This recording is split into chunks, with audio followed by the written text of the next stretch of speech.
mendapatkan kota itu harus mendapatkan pengakuan dari tim ahli cagar budaya Kota Semarang menjadi cagar budaya. Itu dulu ditetapkan, kemudian di tingkat ke provinsi, untuk kemudian dari rekomendasi TACB Kota Semarang. Jadi sebelum saya jadi ketua itu ada Bu Widya Wijayan, itu diusulkan ke tingkat provinsi, dan ternyata provinsi dari kajian dan dari kajian TACB direkomendasikan kepada gubernur, ternyata juga bisa layak untuk diterima untuk tingkat provinsi. Dan ternyata dari kajian tingkat provinsi bisa memenuhi persyaratan untuk tingkat nasional. Walaupun kita tahu seperti kemarin Sawalunto juga tidak mengalami pengakuan secara bottom up dari bawah ke atas, tapi langsung nasional, ada juga seperti itu. Tapi kemudian ada yang cara seperti yang kami lakukan itu, dan dari tingkat nasional itu jawabannya adalah tadi nilai-nilai apa, dan tentunya dari tingkat nasional itu punya klasifikasi tersendiri, provinsi punya tingkat klasifikasi sendiri, seperti di dalam pasal 42, 43, 44 di pasal itu kan juga ada tingkat kota kabupaten. Dari situ Pak Ibu yang saya hormati, untuk nasional kita harus bisa memenuhi persyaratan untuk penguatan jati diri bangsa. Itu yang sulit Pak. Apa? Ya Kota Semarang untuk penguatan jati diri bangsa. Kemudian isu yang saya sampaikan bersama teman-teman ini adalah isu pluralisme.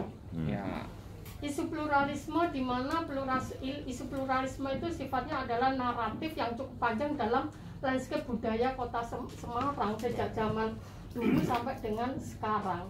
Ini yang memberikan penguatan nilai-nilai. Saya sampaikan saat itu bagaimana masyarakat Semarang pantas untuk mendapatkan itu karena jejak-jejak tradisi Kota Semarang yang kemudian terlihat dari event Dugderan. Ternyata event kota itu tidak akan mungkin muncul Dugderan kalau kemudian memori kolektif mereka, daya ingatnya masa lalu itu juga tidak jelas untuk itu. Nah, oleh karena itu kemudian ada buktinya, sehingga saya sampaikan ini masyarakat Kota Semarang ini mungkin tidak ada di kota lainnya mengingat sejarah kotanya itu loh. Kadang-kadang kan literasi itu, tapi secara implisit muncul. Kemudian ada event yang namanya Ar-Aran Jaran Sampung, di mana saat itu ada peristiwa pemerintah Hindia Belanda mengalokasikan karena ada geger pacinan, kemudian ada peristiwa Spoi di Jakarta, pemberontakan orang Cina ke Belanda, sehingga gubernur jenderal itu diamankan ke Kota Semarang. Pertanyaannya, mengapa kok tidak diamankan gubernur jenderal itu pakai pemerintah Hindia Belanda di kota yang lain? Nah, narasinya karena Semarang itu dianggap aman. Amannya kenapa? Kemudian saya bercerita untuk mulai dari bagaimana agen culture kita yang bernama Kimadipan dan Arang membuka satu desa kecil Dusun Ngilir yang kemudian membuka wilayah untuk komunitas perdagangan yang ada di Serat Ringgit Purwo ya. Kemudian itu berkembang sampai saya bisa memberikan satu keyakinan pada ini tadi, sampai pada Dugderan tadi, karena peringatan adanya bentuk kota tradisi pertama Kanjengan gitu. Nah, Kanjengan anak dari Kimadepan dan Arang, bupati kedua, seperti itu. Jadi itu yang sampai kemudian tadi dari Kampung Melayu, sehingga memunculkan Kampung Melayu. Dari Kampung Melayu kemudian Kimadepan dan Arang tadi yang kedua itu mendirikan tata tradisional kota lama. Kota tradisi lama apa?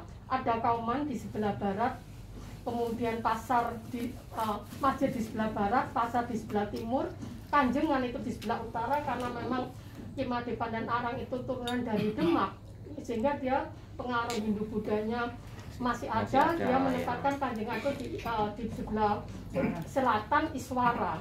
Nah itu ternyata tradisi kota kuno itu juga ada di Kota Malang Pak. Alun-alun masjid, pasar, dulu penjara, seperti itu ada semua. Nah, kembali lagi, kemudian tadi adanya sehingga memunculkan kampung Kauman, kampung Melayu, kampung Kauman. Tadi abad berikutnya adalah pemberontakan tadi Cina, kemudian pemerintah Hindia Belanda supaya tidak terjadi pemberontakan istilahnya eksiden kedua pada suatu benteng Vijfhoek. Benteng Vijfhoek atau benteng 5, Five itu 5 bahasa Belanda, kemudian dikumpulkan. Sehingga masyarakat orang-orang Cina yang ada di luar benteng Vijfhoek sebelumnya di Sampokong yang sebenarnya awal dipindahkan.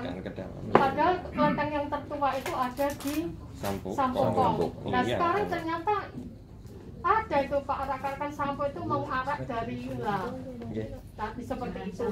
Iya. Jadi narasi-narasi yang kemudian baru abad 19 Kota Lama. Jadi narasi sejarah itu kemudian bukan kita berbicara ini bangunan bagus dulu kita terbalik. Kita kebanggaan Kota Lama, bangga sekali dengan bangunan kolonial. Iya, saya menghadapi sejarawan Mona Lohanda. Dia manggilnya saya memang Ufi karena kita alumni sama-sama di UI. Saya nggak paham, kalau kamu memang itu bangunan kolonial, saya walaupun turunan saya ini sangat terluka. Mona Lohanda orang China, tapi dia terluka dengan kata bangunan kolonial. Kamu kok bangga-bangga dengan bangunan kolonial? Sehingga maaf, jadi kita tidak pada bangunan dulu, tapi jejak-jejak narasi tadi supaya tidak hoax. Dibilang hoax, apa yang membuktikan kamu bahwa di kampung Melayu Kimadepan dan Arang sudah bergaul berdagang dengan orang Melayu? Apa? Ternyata ada masjid Layur, masih ada Pak. Ada kelenteng Dewi Bulan. Kemudian tadi perjalanan kampung Kauman masih ada, kampungnya sampai sekarang. Masjidnya ada, iya sebelum dia Belanda, iya. Jadi bukan jadi gini, sampai saat itu kita juga ini Bu Erlina, kita sampai ke UNESCO Pak untuk kita ajukan World Heritage. Di sana oleh Master Richard disampaikan, kalau kamu bangga dengan bangunan kolonial yang ada di Kota Lama saja, banyak di kota-kota besar macam Perancis, kota-kota Eropa yang melihara itu jauh lebih indah, jauh lebih bagus. Benar. Tapi kenyataannya setelah saya sampaikan itu di Eropa, tapi di Indonesia kita kenal bahwa di Kota Lama tidak hanya bangunan kolonial, tapi bangunan Indis. Buktinya apa? Dari 100 berapa itu ada bangunan itu Pak. Indis itu artinya bangunan yang mempertahankan nilai tradisional pribumi dengan Eropa Pak. Itu kan sangat lokal seperti itu. Jadi paling tidak menurut saya mengapa kemudian di tim TATB kita itu memang ada dari arsitek, sejarah, ekonomi, ya karena kita akan tahu untuk bisa memberikan kontribusi pada nilai-nilai masing-masing yang nempel. Jadi yang sekali lagi dari apa yang saya sampaikan bersama tim itu di sidang di Jakarta dan Kediri finalnya, kemudian atas masukan TATB nasional bahwa apa isunya yang paling penting adalah nilai pluralisme. Saya tutup dengan sepembuktian, maaf dengan karena kita ngomong sosial budaya ada unsur politik, saya sampaikan bahwa tahun 98 pada waktu reformasi Solo terbakar, Jakarta terbakar, Semarang tidak. Karena terbiasa dengan kebersamaan dengan perbedaan tadi itu. Isu-isu tadi yang kemudian ya udah nilai nasionalisme, pluralisme. Jadi memang bukan intinya ya Bu ya, dari kajian historisnya dulu ya. Untuk paling tidak kajian historis yang dibuktikan dengan apa? Event, bangunan, kemudian aktivitas masyarakat kotanya Pak. Ini yang penting. Karena UNESCO itu juga tidak akan berpikir akan memberikan satu predikat kalau masyarakatnya tidak terlibat, sehingga maka ada nggak LSM di sekitar itu? Banyak. Ternyata kita punya bukan LSM tapi kelompok-kelompok pemuda komunitas yang memperhatikan kepedulian terhadap Kota Lama.